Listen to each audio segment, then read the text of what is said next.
In previous videos, we've talked about the different authentication mechanisms that MongoDB supports.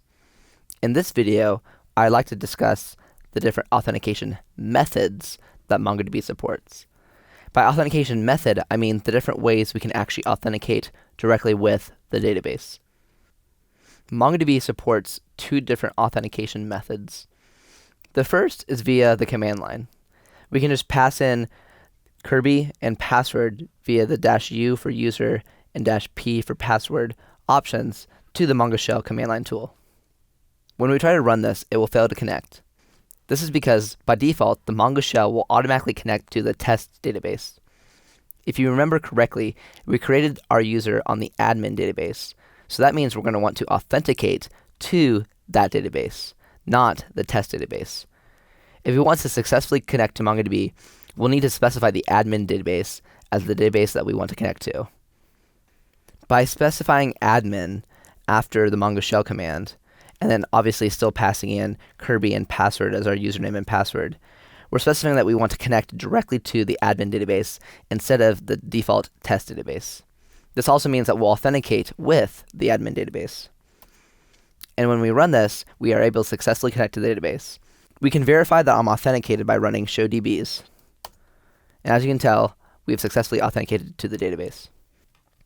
Sometimes we're going to want to connect to a database that differs from the database that our user was created on, or the database that we're going to need to authenticate to. When this happens, we can use the -- authentication database option for the Mongo Shell.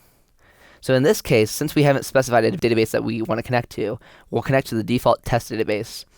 We'll connect with the username Kirby and the password, and we'll authenticate these credentials against the admin database.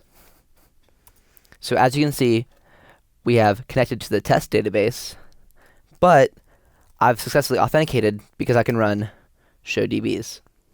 The other authentication method supported by MongoDB is to use db.auth inside of the Mongo Shell. We'll go ahead and connect to the Mongo Shell without specifying any parameters. We'll then switch to the admin database because that's the database we want to authenticate with.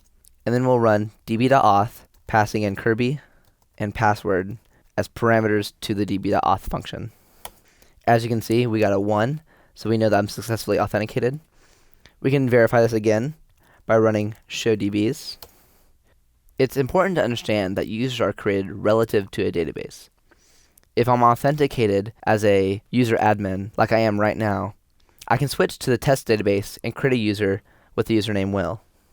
Since Will was created on the test database, he's only going to be able to authenticate via this test database.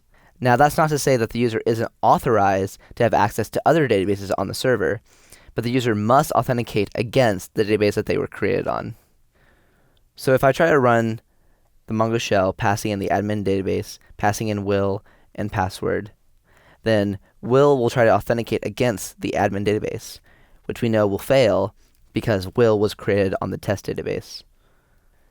If we try again without specifying a database, we will successfully connect because Will was created on the test database, and that's the database that we will default connect to. And yes, both users could have had the same username. I just wanted to use two different usernames to distinguish the two of them for this exercise.